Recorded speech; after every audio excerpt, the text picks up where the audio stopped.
I just got done feeding my fish this morning, and they're eating right now.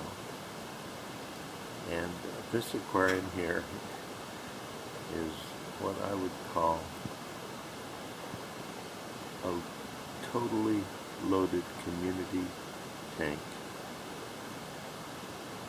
As you can see, there are quite a few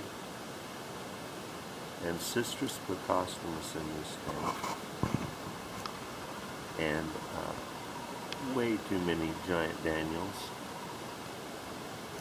but they get along really well together.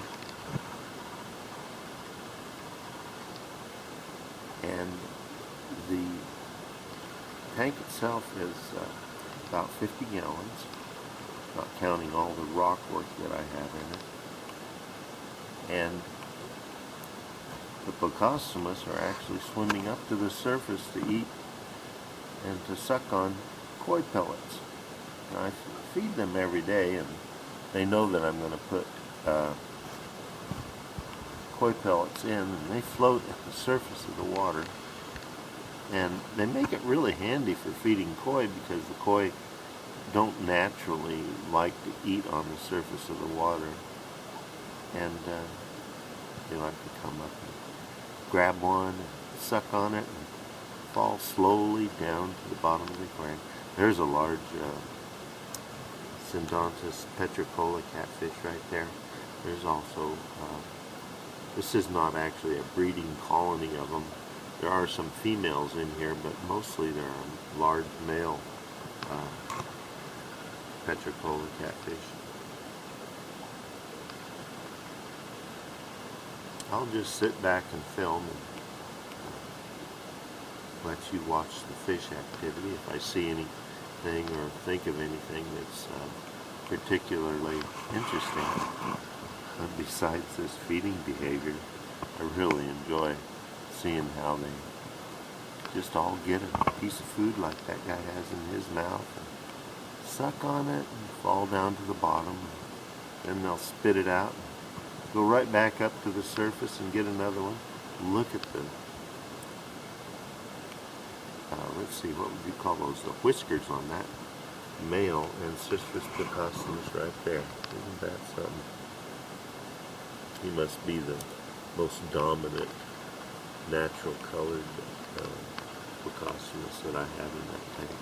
I think that as they get larger and more dominant, that their whiskers that they have on the end of their nose get larger. The females don't have whiskers, and only the males do.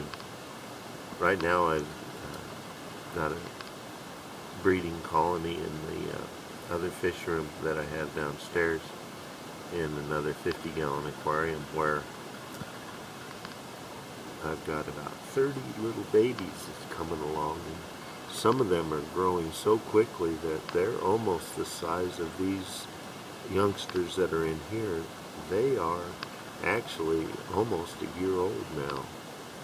In fact, I think they are over a year old now, the smaller Plecostomus that you see in the aquarium. I really enjoy these fish. I enjoyed raising the giant Daniels, and I love to watch their behavior. Swimming actively back and forth in the tank. They're very easy to breed. The trick is to place them in an aquarium where they have plenty of good food and good water quality, and if you can keep the sexes of each giant Daniel separate for a while until the females get acclimated to the aquarium, and then introduce the male into the aquarium next to the females, they will spawn by the male chasing the female and lay their eggs, and they'll try to eat the eggs as they fall down to the bottom of the aquarium. But if you have a coarse gravel bottom, it's possible that they don't get all their eggs, and they'll leave a few hundred eggs to hatch, and after a period of about 5 or 6 days of just letting them do their natural thing in the aquarium, you catch the adult fish and move them out of the aquarium, and then watch the aquarium as little tiny slivers of giant Daniels will attach to the sides of the glass in the aquarium and anything else that's in the aquarium, and they will slowly get larger, and the microorganisms in the aquarium that are just naturally in an established aquarium will feed them, and then you can, I use baby brine shrimp, and then finely powdered fish food actually works for giant Daniels, and you can actually raise them after they start free swimming in the aquarium on just the flake food. Believe it or not, I use a product called Baby Bits, and it's just a Hikari branded fish food, and I just had a lot of success, and wonderful success, feeding the little babies and growing them up to a size where I could give a lot of them away, and the others I just placed in 3 of my tanks. This tank here, and this one over here. This one here has, oh, there went a clown loach. There's the other clown loach. You don't get to see them very often. They like to hide mostly. I've had them for at least 10 or 12 years. I haven't bought any fish for years and years.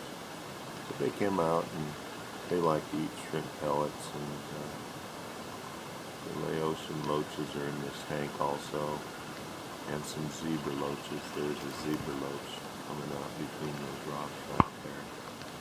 One of the fattest female ancestors Plecostomus I had is right up here. Look how fat she is. Having a little territorial dispute there. Yeah. Giant Daniels swimming like crazy. And then this tank up here, I'll have to let you see it too. They're still eating some of the fish food that was in there. Here again, Plecostomus, giant Daniels, and Synodontis petricola. Nothing new and exciting in this aquarium, but I love it. These Plecostomus in this aquarium actually successfully reproduce somehow. I go to a little bit of extra effort and feed the little baby Plecostomus. There's one on that rock right here. I'll zoom in on it. I moved some of the babies from this aquarium here up to, or down to my other aquarium that I have in the fish room. And I think there's probably a dozen of them in here. Most of them hang out on these light colored slates that I have tilted up here in the corner. Now for them to survive, it's truly a bit of a miracle, because giant Daniels would have eaten them when they were first hatched. They're just little gobs of wonderful protein, and these little babies here just tried to hide, and they did succeed in hiding. Well, I hope you enjoyed this little aquarium tour that I have in the front room of my house. If you have any questions, feel free to ask them in the comments section. I occasionally get around to taking a look at answering them as best I can. Have a good day.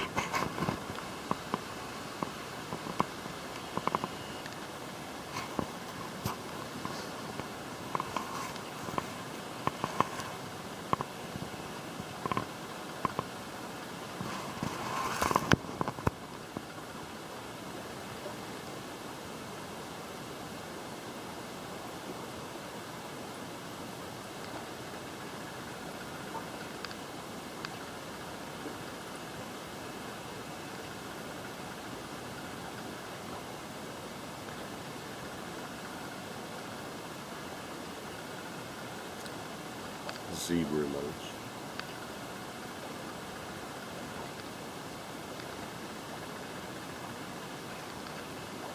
And here are my koi.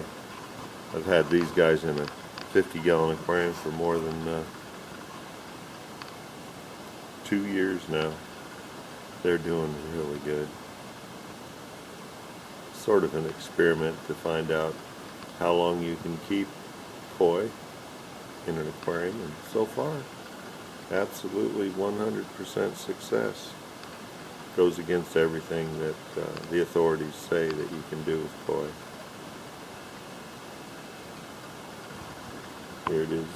Oh, this is the last day this year. December 31, I think. Holy mackerel. Can't believe it. Happy New Year. 2020 is over. Looking forward to 2021 without any COVID. Hope you avoid the illness, and if you do get it, I hope you get over it quickly. Seems like a rather overblown, worrisome illness for us old people. Kills us off a little bit quicker than old age. We have underlying conditions or a very low vitamin D level. It strikes us pretty hard. Have a good day and a Happy New Year.